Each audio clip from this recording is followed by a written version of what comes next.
Okay. So, Alana, thank you for introducing us to Isaac, because the more I read about him, looked at the book, and listened to him, I got very excited about this. So, I want to share my excitement. Isaac, uh, also known as Edward Isaac Dovere, is a staff writer for the Atlantic, and he, I have to make sure that I'm not blocking people out.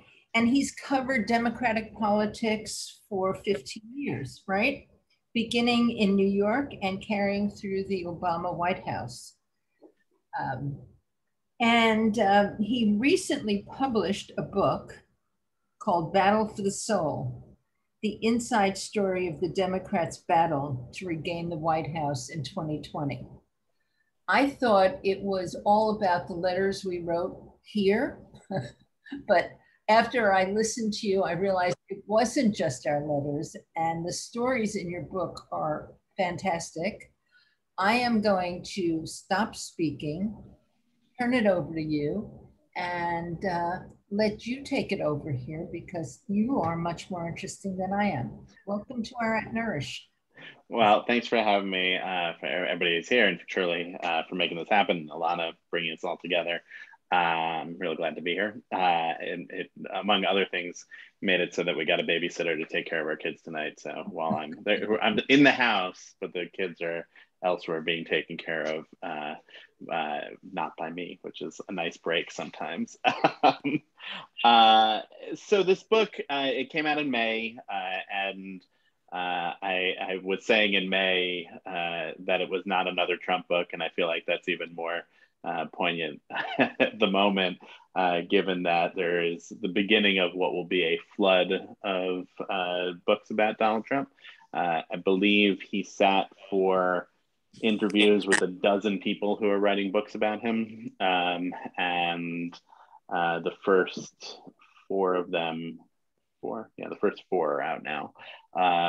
And this book treats Donald Trump as a sort of context for what was going on over the 4 years during his presidency, but he is basically not a character in it at all. He barely shows up, and that's because it was clear to me, even from early out, that there was a really interesting and complex and important story about what was going on with the Democratic Party, prompted by his win, that of course has to do with him, but is not really about him at all. So what I think we'll do is I'll just give you a sense of how this book came to be and what the reporting of it was like a little bit. I found that it's much better for everybody who comes to these things to guide the conversation around what you guys are interested in. And so we'll turn it over to questions in a little bit. But the book started basically on election night 2016. I was covering the White House for Politico at the time, and I did not really cover the presidential campaign per se.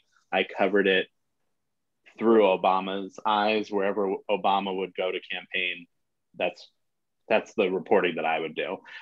And the expectation that everybody had in the Politico newsroom, in Donald Trump's campaign headquarters, certainly in Hillary Clinton's campaign headquarters, was that she was going to win. And the plan was that because there would be a lot of continuity between the staff, presumably from Obama to Clinton, that it would make sense for me to continue as a reporter going from Obama to Clinton, covering the Obama White House to Clinton White House. So I went up to the Javits Center on election night 2016. I had been the night before the election in Philadelphia, where the Obama and Clinton did one final rally together right by the Independence Mall, right by the Liberty Bell. I was there at the beginning of the night when it seemed like things were going really well for Clinton. And then as the votes started getting counted, it became clear pretty quickly that it was not going to be an easy night for her. You know, they were expecting that it would be a big win, and that she would have been able to be on the air by the 11 o'clock news claiming victory. And instead, by about 9:15, it became pretty obvious that she was going to lose Florida and a bunch of other states, and then it started to get darker and darker for her from that. By the time Trump was shown as winning Michigan, I realized that it was probably done for her, and I decided that I needed to get back to my real job at the White House. And I took a train that left at 3 o'clock in the morning from Penn Station to come back to Washington. And on my way out of the Javits Center, I started emailing people who worked for Obama in the White House. And the subject line of the email was, "Do you have a plan?" And there was nothing in the body of the email. I sent out about a dozen of these. One of them responded and just said, "Nope." And that was where everything was. And it was sort of thrown for the world and for the country, obviously, for the political world. Everything was completely nuts. There's a story in the book. The book starts on election night 2016 with Obama and Biden watching Trump win. These stories that had never been told before. Somehow nobody had reported them before. And they were interesting to me, both because of that they hadn't been reported before, but also because their windows into the shock that people had and the ways that it was reverberating for a lot of people, including obviously a lot of Democrats. And there's a moment when, well, I'll tell you two of them. When Biden, he has this weird competitive thing with Hillary Clinton. And I'm sure you all remember, he was thinking about running in 2015 or 2016, decides not to. And he never kind of got over the idea that I could probably have won. And going into the last couple of weeks of the race, he's saying to people, "It feels kind of weird, I don't know." But he hadn't thought that she's going to lose. It didn't make sense to him or to anyone, right? And he is paying attention to everybody else who was running for all these other offices, and he's calling them up, and whether they won or lost, he calls them and he says, "You ran a hell of a race," and talks them through it. And then at a certain point in the night, his staff says, "Hey, she might lose." And he calls up a guy named Mike Duggan, who's the mayor of Detroit, whom he has gotten pretty close with. And he says to Duggan, "Well, what's going to happen?" And Duggan says, "I think Trump's going to win Michigan by about 10,000 votes." And Biden just says, "Oh, Lord." And that's when it starts to hit him. Notably, that Duggan then says to him, "I want to be the first to sign up for the Joe Biden 2020 campaign." And Biden says, "Oh, no, we're not going to talk about that now." Obama, meanwhile, is watching this. And what's interesting, I think, to remember is that for all of the ways that this like psychodrama has played out between Barack Obama and Donald Trump over the years, they had never had a phone conversation even before Obama called him on election night to congratulate him on being elected president. And they didn't even have a phone number for Trump in the White House. And they have to call up Chris Christie and try to track down, because the White House did have the Obama White House had a pretty good relationship with Christie. So they say, "Hey, we need to get to Donald Trump." And so Christie helps arrange that.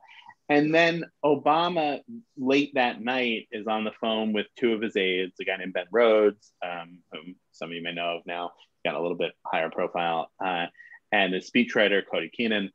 And they're talking about the statement that Obama is going to put out. And this is an important statement. It's the transfer of power. It's the whatever shock and questions people had about the election, they felt that this needed to secure it. Obviously, much different approach than Trump took 4 years later.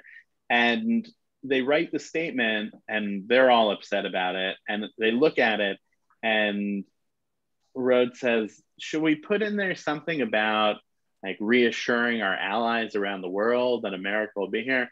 And Obama says, yeah, we got to leave that part out. I can't reassure people at this point. I don't know what happened. So I was, as all that's going on, I guess I was probably somewhere on the Northeast Corridor train coming back. And I was in the White House the next day when Obama came out into the Rose Garden. I was also in the in the Oval Office 2 days after the election, the Thursday after the election, when Trump came to see Obama. And that was a really weird day. And I'm sure most people have seen that what happens is the president like finishes talking and then the reporters call out questions, and sometimes the president will answer the questions. Every president does this. It was even weirder when there were two presidents in the room. And so they both, first Obama made a statement, then Trump made a statement, and then they start trying to push us out. And we all start shouting questions. And I looked at Obama and I pointed at him and I said, do you still think that he is a threat to the Republic? And Obama, he probably didn't even hear me, but he kind of looked right past me and certainly didn't answer the question. And so that began this process of figuring like, what's going to happen? What happens to politics now? What happens to the country now? And what happens to the Democratic Party now? And I started putting this together in an article that ran in Politico magazine that published the day before Trump's inauguration in January 2017. And the title of that article was Democrats in the Wilderness. And I talked to a bunch of people, including Joe Biden, and folks who became interesting as things went on. Elizabeth Warren was in that article, a bunch of others, Cory Booker, and said, well, okay, what do you think the path forward here is? They started to sketch it out, and they had some ideas, but nobody really knew what to say. And you could see the beginning of this soul searching that was going on. Chuck Schumer was in the article, and Schumer said to me, well, like if he wants to work on infrastructure, we can talk about infrastructure. Sure, let's talk about infrastructure. And you just saw how scattered everybody was. The article published, and a couple of book agents reached out to me and said, have you thought about making a book about this? And the way that they were originally talking to me about it was that I would write a book that would be sort of a history of how the Democrats had fallen apart so much, so that article in the 2016 election would essentially be the end of the book, the last chapter. And I said, look, I'm a journalist. I feel like there's a lot going on now, and I want to cover that. I think that's like the starting point for what to do. And it took some convincing, because when you are selling a book, the people want to know basically what they're going to get. And I was trying to put a proposal forward essentially that was like, I don't know what's going to happen, but it'll be interesting, and you should pay me to write a book about it. And I played around with a couple of ways of telling the story of what was going on in the Democratic Party. Finally, what hit me was it became obvious that there were going to be what I thought was an enormous field at 16 candidates running. It turned out, by the way, to be 26 people. Shirley was asking me right before we started. This behind me is the buttons of every candidate who ran a primary campaign for president just in 2020. So it's 26 people ended up running. So I thought 16 would be a way to tell a story, not just because it was the number of people, but because they seem to represent a lot of different things that were going on in the Democratic Party. The more traditionalist approach, obviously with Biden, the progressive wing trying to sort itself out, whether it was going to be Sanders or Warren. At that point in the early 2018, when I was working on this proposal originally, it didn't seem like both of them would run. So it seemed like there would be sort of like the prologue fight of the two of them figuring out which one would run and then how that would work.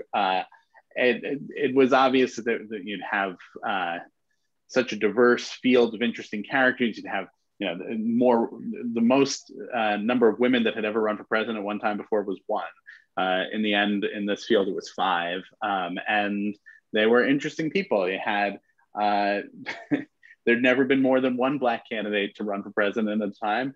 And in this field, you ended up having three. Really, Deval Patrick is the third there. He doesn't quite count because he got in so late and did so poorly. But with Cory Booker and Kamala Harris running, with a generational fight going on with Beto O'Rourke and Pete Buttigieg, and all of this stuff that was just, they were ways to tell this bigger story that was going on. And I wrote this proposal. It sold right around 3 years ago, almost to the day. And in the proposal, it said this is going to be the craziest election in American history, and probably the most important one in American history. I, of course, did not at that point know that the pandemic was coming, or that the economic crisis was coming with it, or that George Floyd was going to be killed in the way that he was, and what that would set off. I didn't know that Ruth Bader Ginsburg was going to die 6 weeks before the election, that John Lewis was going to get pancreatic cancer and die in the middle of it, that the Iowa caucuses were going to be a complete meltdown, all these things that ended up happening. And the original working title of the book was this quote that Barack Obama had said at a fundraiser in Los Angeles that I was at the end of June in 2018. And he was talking to the kinds of Democratic donors who show up at a fundraiser in Los Angeles where the backyard has like its own palm tree garden, right?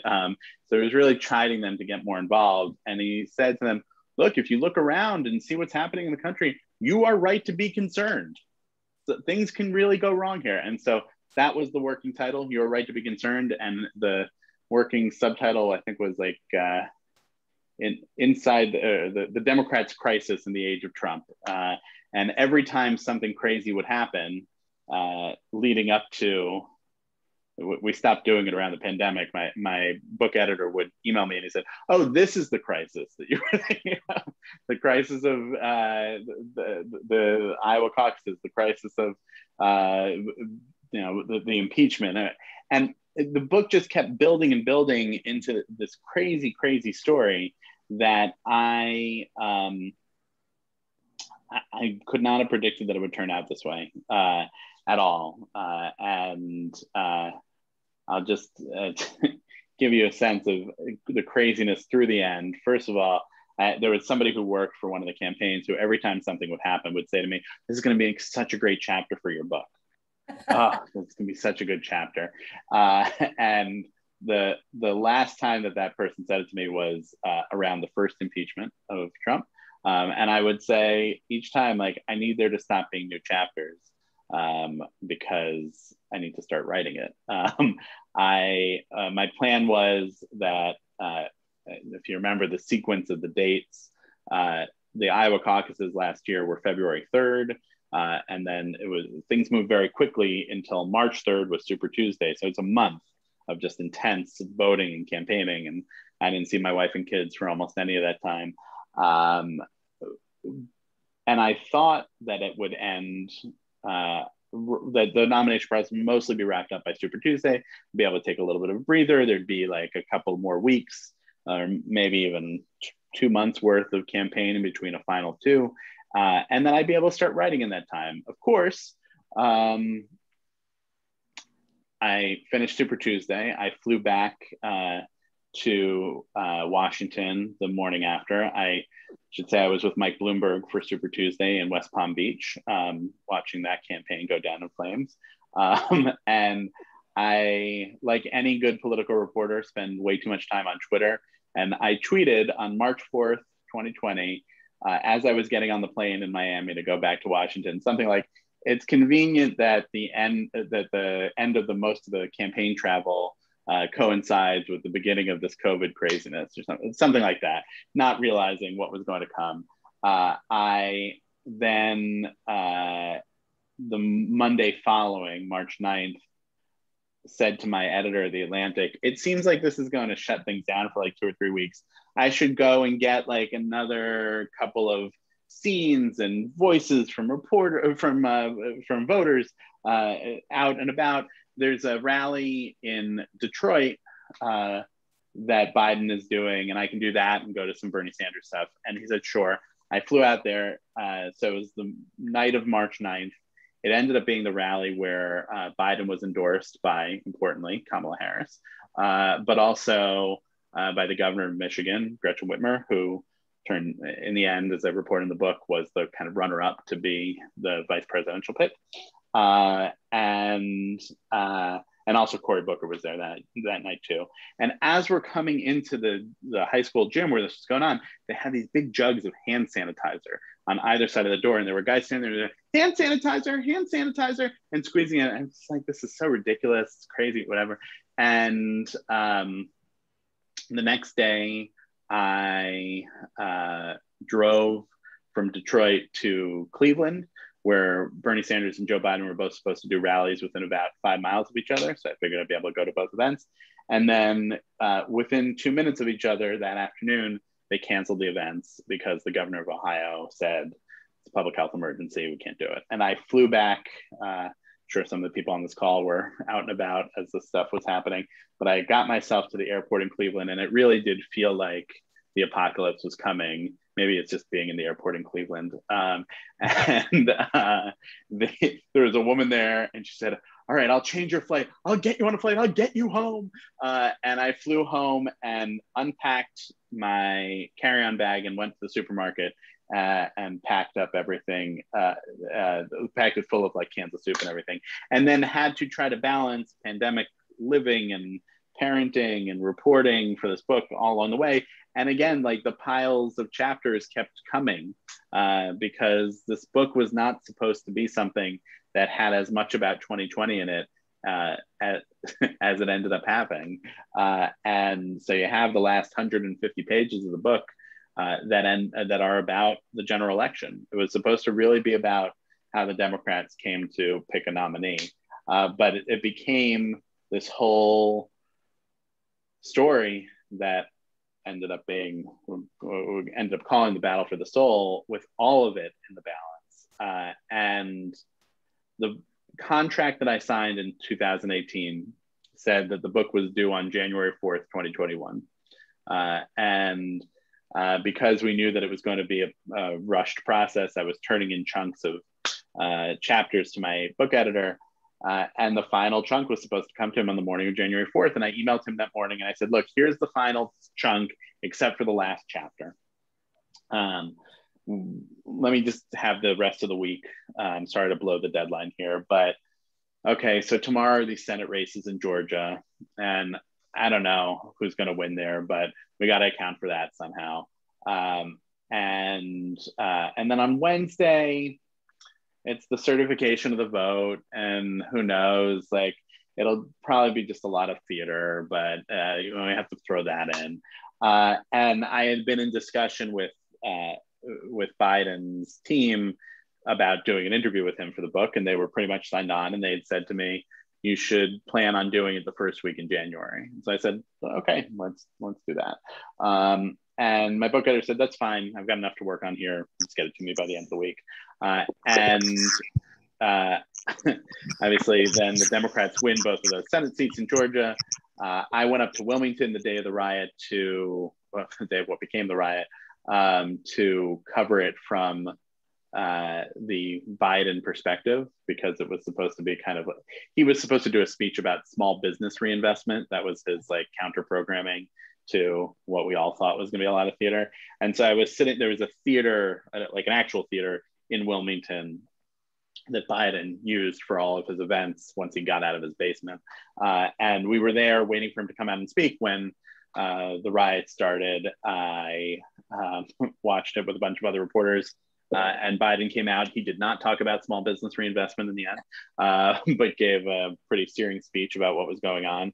And there were, like, as he was speaking, they were still, people were still in the Capitol building, and he was trying to call for calm.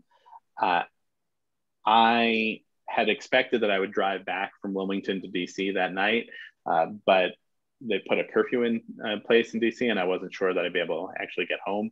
So I stayed overnight in a hotel in Wilmington, went back to Biden Spoke again the next day. And as I was getting to that speech, my book editor sent me an email and he said, we're going to push everything back a couple of weeks because you're going to need to write through all of this. And that ended up being great in literary ways, obviously not great for the country, but I think that what that riot represented about where our policies have gotten, like, made it very real for people in a way that it's still, even after the year of the pandemic and the 4 years of what was going on, had not registered for people. And I did end up speaking to Biden for an interview on February 2nd.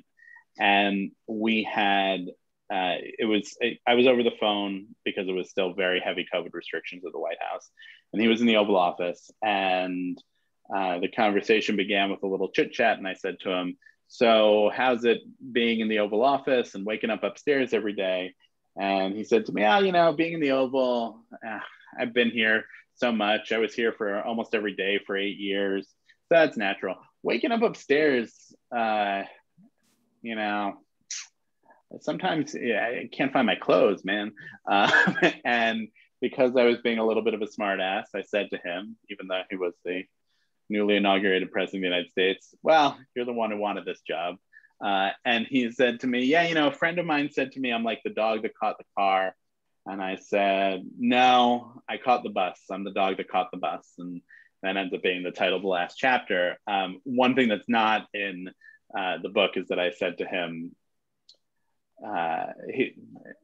he is very much what you see is what you get with him. Like, he's very much that guy that you see on camera, but he rambles on sometimes, and he wanted to like chit chat with me. And I knew at that point he's the president of the United States and he had limited time. So I said to him, so I just thank you for the title of the book we've landed on, because we're now going to call it Battle for the Soul. And that's from you. That's an expression he started using after Charlottesville.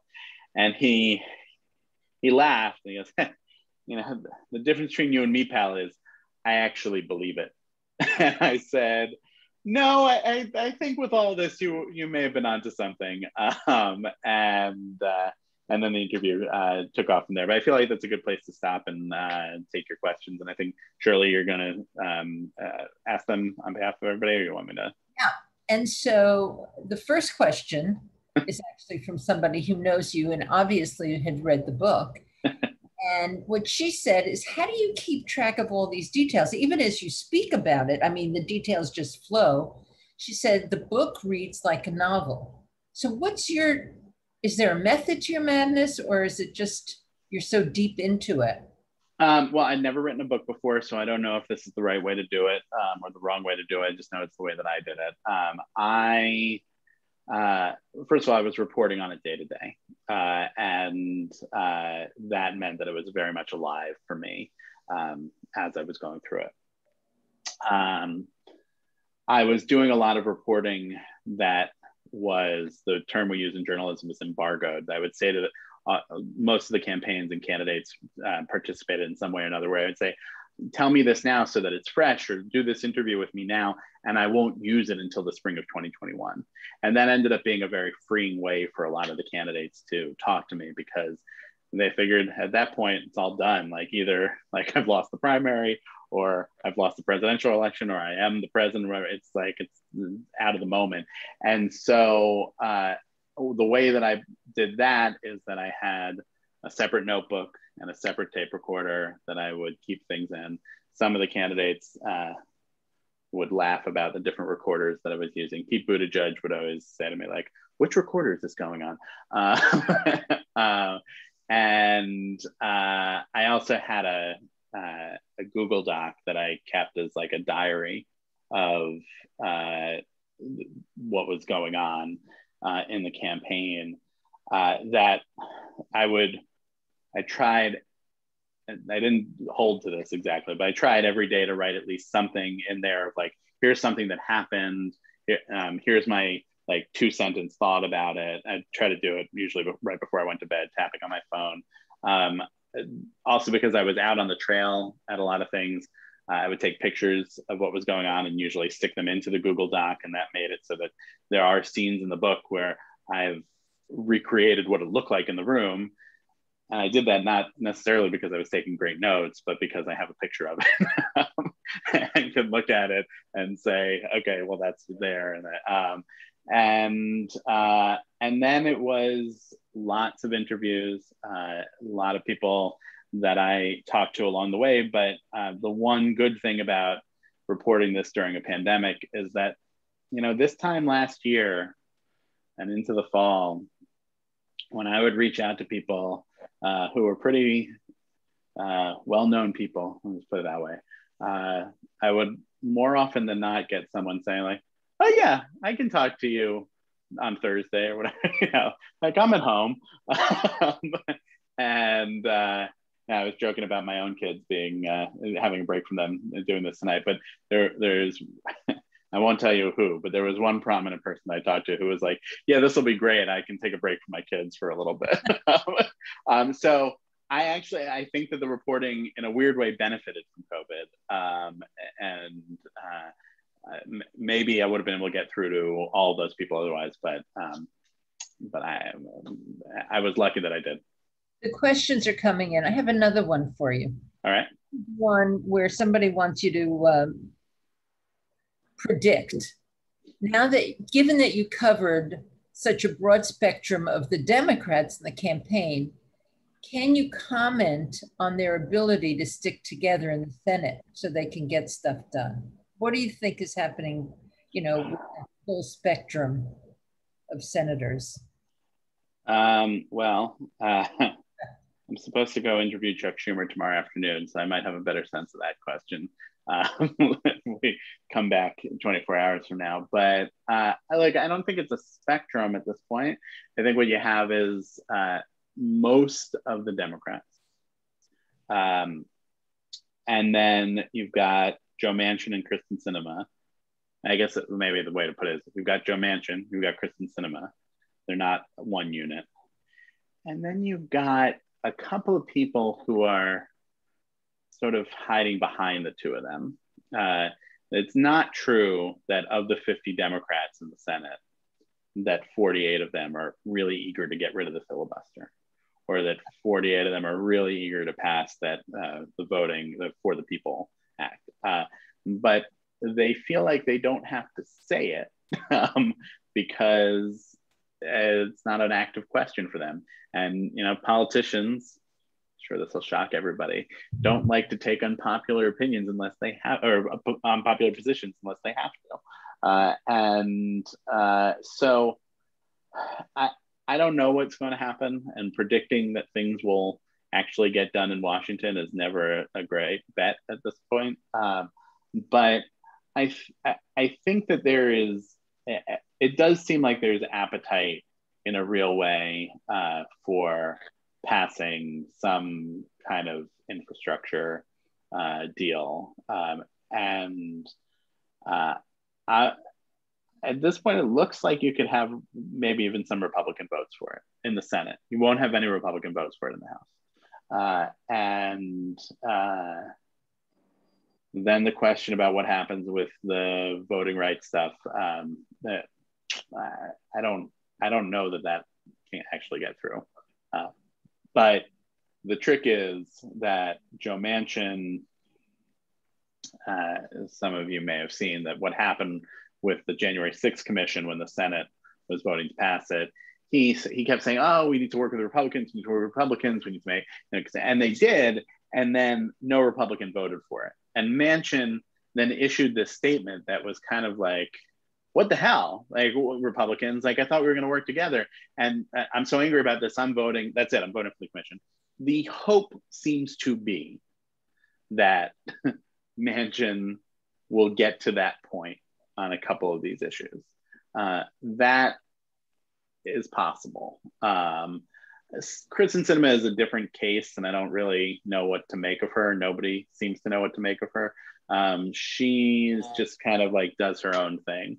And I don't know what that leads to. But if they can get Manchin there, then I think that they could probably, on at least some things, get cinema to be there too. It's hard to be the last one holding something up. That's, well, I hope that if this is really the battle for the soul and they won, that they get to do some of this work. But that's well, yeah. Look, and the book ends with this interview with Biden, and he's talking to me then, and this is in February, but it's still very much actively about what he sees the presidency as now. And he pointed out to me the portrait of Franklin Roosevelt that he had. That he has hanging above the fireplace in the Oval Office. It's the central thing there. When he got into the race, he was thinking, he gets in because of Charlottesville. That's what happens, right? He basically says to people, this is not about politics and policy.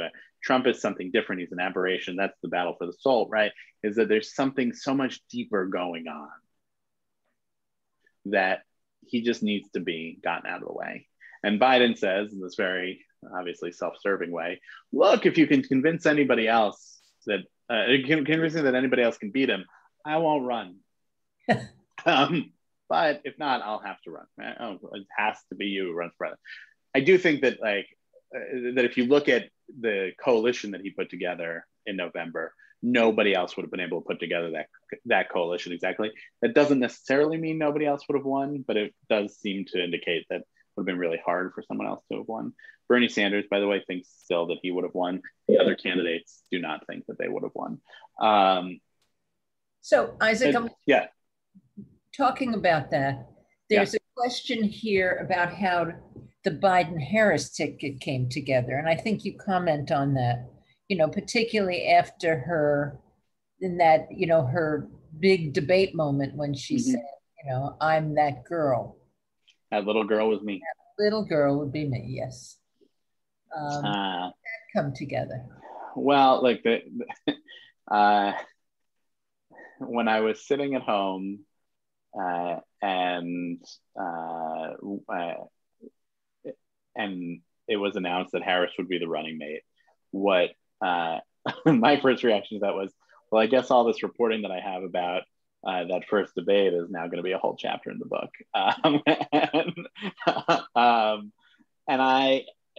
That debate was an important moment. And I think you see in the book a lot of issues about identity and race and who we are as Americans that are all sort of woven through what was happening there. And I remember what the sequence of things that had happened. Harris had gotten into the race, and on paper, she seemed like the obvious Democratic nominee, right? And like what the future of the party looked like. I was in Oakland with her at her launch event. There were 22,000 people in the street. And it just looked like the total rocket ship. I guess no pun intended with today's news. But she struggled almost right away to get anything going. And her campaign was in a lot of trouble. They weren't raising enough money. They weren't breaking through in the way they needed to. And so they looked at the debate as the opportunity to really make a splash. And then they started looking at how to do that. At the same time, Joe Biden gets into the race and he's strong, but he's the front runner and everybody's taking shots at him. And then he went to a fundraiser in New York, and he, a week before this debate, had started talking about working with some segregationist senators when he was first in the Senate. And he said, well, at least we could get things done. And the reaction to this was like, what are you talking about? You're working with segregationists? How can you? And what I report in the book is that Harris had this, she had a little bit of a relationship with Biden, knew his son, his late son, Beau, better. They'd worked together when they were state attorneys general. And she has a reaction I think is very similar with a lot of people who heard about this at the time. They're like, "Oh, Joe, why'd you do that?" And then, and this feeling of like maybe this just shows that you're past your prime. Biden was very adamant that he was just telling a story. These are the people that were there. You should be able to work with whoever is there, and it's not his fault that there were segregations. And this then leads to the Harris folks putting together this attack about busing, which was a weird attack to make, in part because nobody understood what the busing policy was, right? It was a long time ago, right? And most of the reporters who were covering it, most of the voters, like were not alive when this was like a real active thing that was going on, right? I mean, I was born in 1980. Busing was not something that was ever like a thing that I was thinking about. Obviously, there were a lot of older voters who were thinking about this, but it felt hard to pin down the policy of it. But the Harris folks saw an opportunity there because they were going to make him out to look like he had some problems with race, to pile onto these comments about the segregation centers. And also the point was to say, hey, you're so old that you were working on busing when you were in the Senate as compared to me, that little girl, right? Like that's the comparison. That's what goes on there too. I'm young, I'm the next generation, right? And they're back and forth figuring out what to do, how to make this attack. And the Harris folks, all the aides and consultants are sitting around. They say, well, we need to soften this attack a little bit because people are going to say you're calling him a racist. They finally land on, someone says, well, she should say, listen, Joe, I know you're not a racist, but, and one of the people in the room says, you know, that's like saying, I know you're not a child molester, but, you know, like you can't say that and think that it's not going to be heard as I'm calling you a racist. But that's what she said. And it makes Biden really mad. And he is so mad that as they're going into the commercial break, he turns to Pete Buttigieg, who happened to be at the podium next to him. They didn't really know each other. And he says, and, I won't use the full words, I guess, but he says, that was some effing BS. And Buttigieg, who is like this, you know, mostly analytic guy and didn't know Biden well, and he's a lot shorter than Biden. He's like, oh, okay. And Biden is really burning about this afterwards. I saw him about 2 weeks later in Michigan, and I said to him, there had just been a poll that showed that he was still leading the polls, but that people thought that Kamala Harris and Elizabeth Warren were better fighters. And I said, why do you think people think that? And he said, oh, I think that's because I was being too polite at that debate, and I should have come out, oh, that's really nice not to call me a racist, and started going off, and it was like still burning over it. And it ends up being an issue that sits there for a year, even as Harris drops out of the race and the things change. And by the time that he's to the point of deciding about his running mate, Harris has she's like the odds-on favorite, but Biden is unsure whether he can have a good working relationship with her. And he starts talking to people about this. Is it still from the debate? There's still a lasting mark? Will we be able to work together? And among the people that he talks to is Barack Obama. And he says to Obama, I just want to have the kind of relationship that you and I had when you were president, I was vice president, we were like brothers. And some of you may know, like they really do have a close relationship. And Michelle Obama has a friendship with Jill Biden. Biden's grandchildren, Hunter Biden's children, are friends with the Obama girls. And so there was this unit that got formed. It's a really special thing, and unlike anything really in president-vice president relationships. And Biden says to Obama, that's really what I want. And Obama has this role through the book as like the counselor for people, especially for Biden. He's the political therapist for Biden. And he says to him, listen, Joe, you called me unqualified to be president when we were running against each other. So number one, like you can't get past me. Number two, you have to give it time. It wasn't that good between the two of us in the beginning. And you need to remember that. And Biden has this very Irish poetry way of romanticizing everything. And it was always wonderful. But, this time, the first year of the Obama-Biden administration, like around this time in 2009, they were barely talking to each other and their aides were fighting with each other. So it did take time. And Obama then says to him, the other thing is, Joe, you need to think about who's going to help you win. Because it doesn't matter if you have a good relationship with someone who is not your vice president because you're not the president. And so he says it to Biden and it kind of clicks in and helps push Harris over the line to be the pick. And I've done some reporting about how things have worked in the first couple months of the administration. And what you see is that they have struck up a pretty good relationship so far. Some of that, ironically, also is because of COVID, because they're not traveling, neither of them, that much. Especially at the beginning, they weren't. Now they've started to a little bit. But you think about how strange it is that we're 6 months in, as of today, to the administration, and Biden has gone overseas one time, and Harris has gone overseas one time. And I think that, I'm trying to make sure that's true, other than going home to Delaware, Biden, I think, has not stayed overnight anywhere when he's traveled around the country. And I believe that's true of Harris too. So they're in meetings a lot together and they're just getting to know each other. And they have struck up a pretty good relationship so far. We'll see what it leads to. And it's still early in figuring out what this all looks like. That's great. So we have time for one more question. Do I see any coming in? I don't see a question. I'll ask. So Isaac, right, pick a story.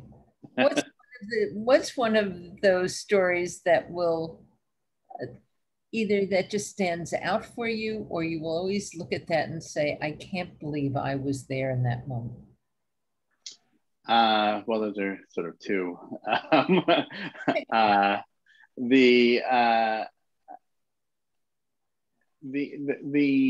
answer the first one, I guess, first. One of the stories that I was told relatively late in the reporting for the book was when things were falling apart for Biden. And I think it's really hard to remember how terrible the Biden campaign was and what terrible shape it was in. I ran into somebody over the weekend, a father of a kid who went to the same preschool as my older son, who said to me, I remember you telling me a year and a half ago that Biden looked tired out there and that he wasn't doing so well. And look, he's the president now. And it was sort of like throwing to my face. And I was like, yeah, he was tired. He was having a lot of trouble then. So Biden comes in fourth in Iowa, and that was really bad.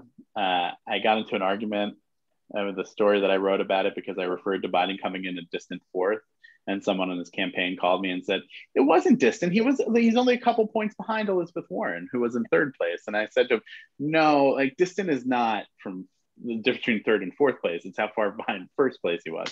And then in New Hampshire, he did worse. You don't think it would be possible to do worse, but he was coming in fifth and and they thought it might be even worse than that. So bad that his campaign pulls him out of New Hampshire and sends him to South Carolina for that day.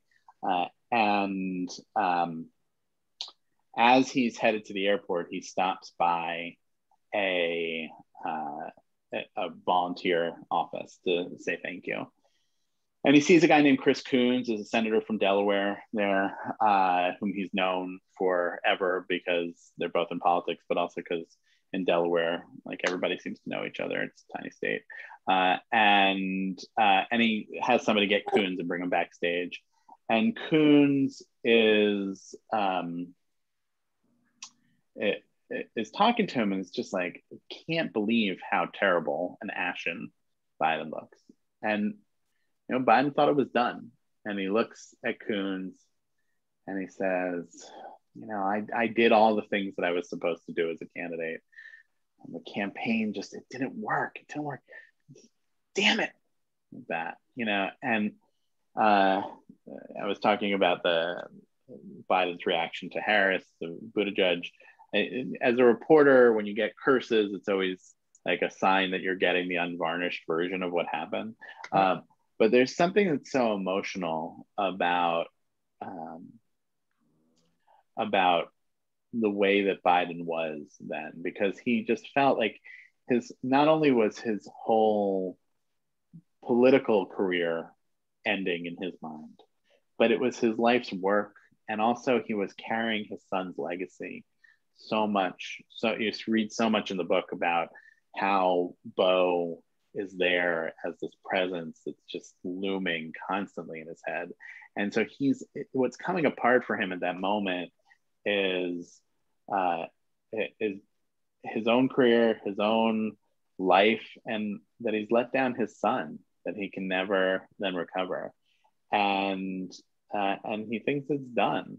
And then they get him South Carolina and get him to Nevada. He ends up coming in 20 points behind Bernie Sanders in Nevada. But that's enough, oddly, because of the way things worked, that it puts him back into contention. And then South Carolina and Super Tuesday happen. I mean, as I said, the craziest thing that I've sort of lived through probably is the Oval Office with Obama and Trump, and just being squeezed into that room. And it was so weird. I should say that it's always weird to be in the Oval Office, and I feel a little bit like a jerk to refer to the fact that I've been in there multiple times. But as a reporter, like, you're always like, you're in the Oval Office, but you have to pay attention to what's happening. You can't look around. And that day was super, super weird. But also, carry it all the way forward to being in Wilmington the night that the election was called. I guess it was called the day, but when it came out to speak, it was night. That week was so strange for everybody, right? For the whole country. And I was, to make it even stranger, stuck in Wilmington, Delaware at the DoubleTree for all of it, waiting. And finally on that Saturday had kind of given up thinking that they would call it in the morning, and was about to step into the shower when all of a sudden my computer started making like every noise possible. And it was called for him. And there's a story in the book of Nancy Pelosi telling me that when the election is called, she gets a text from one of her kids that says to her, live your life so that when you lose your job, there aren't people all over the world dancing in the streets. And then to be there that night and just to watch it all come together, and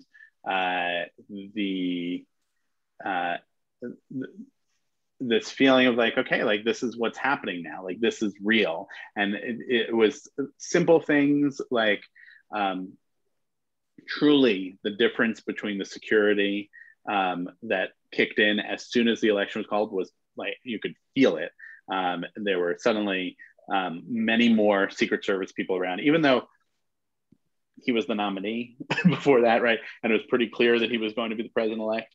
As soon as it was called, there are more Secret Service, there are more security dogs, there are machines to scan all of our bags and all get, but you feel that, and it's like the presidency lands hard. And then Biden spoke, and Harris spoke, and watching them on stage, and Biden have Hunter Biden on stage after all this had gone on and all the attacks on Hunter Biden, and present him basically to the world and say, like, I don't care, like, he's still my son. And Hunter Biden, I think somewhat poetically, is he has this baby that he's named Beau Biden. And they're like dancing together as that's going on. And then it was, I actually don't know what it looked like on TV for those of you who are watching that night on TV, but they, in addition to the fireworks, they had these drones in the sky that were lighting up like Biden and like, you know, the USA or whatever. But on the ground, like it wasn't clear what was happening, like how they were pulling it off.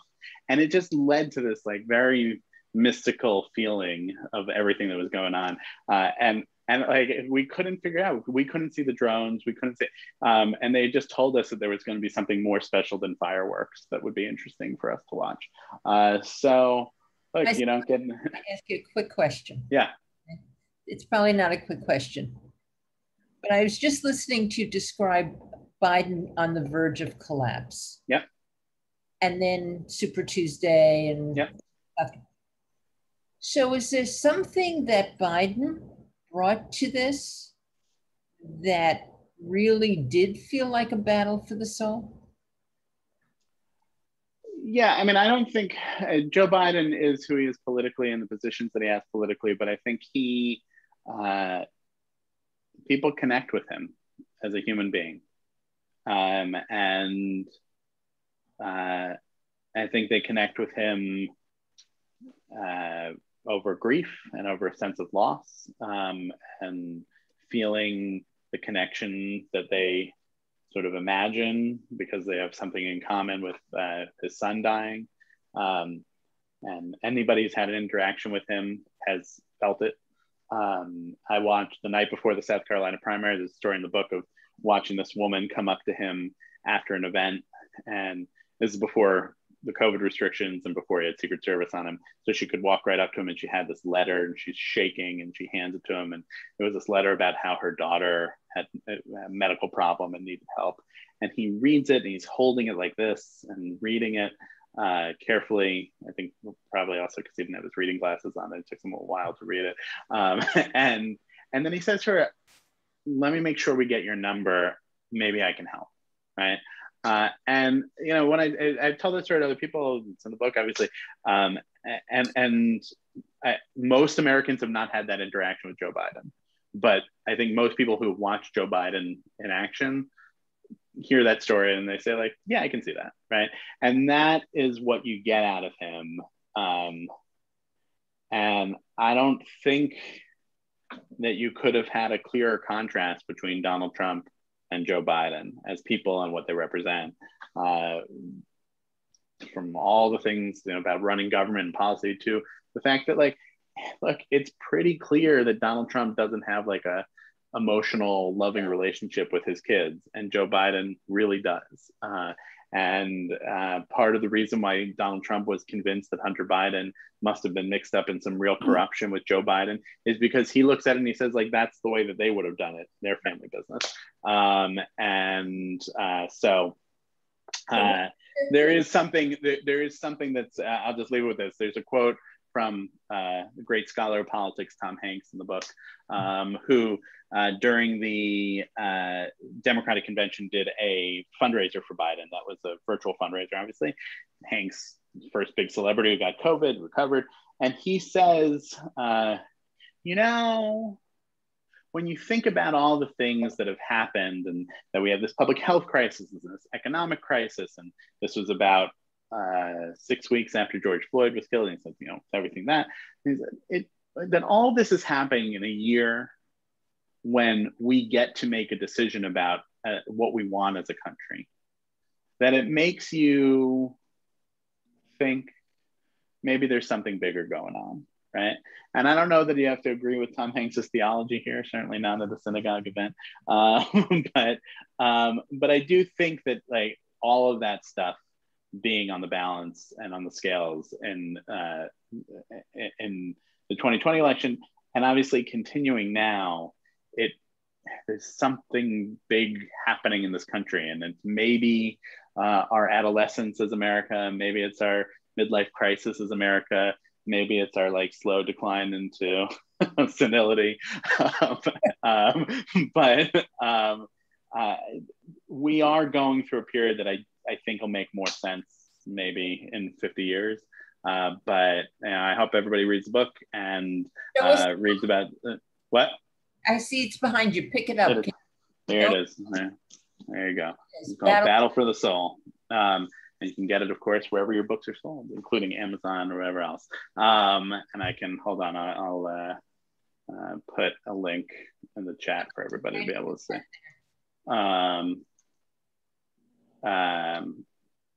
You can also, of course, get it at your local bookstore. And that's where we go. Yeah. But that link will bring you to a lot of online booksellers. So, but yeah, it should be everywhere there. All right. Isaac, I cannot thank you enough. We've hung in longer, and I can only say that you've captivated us. Thank you so much. And thanks for having me. Thank you. Thank you. Good job, Isaac. Alana left you a note too, Isaac. I saw, yeah. Hey. All right, thanks, everyone. Bye-bye now. Bye.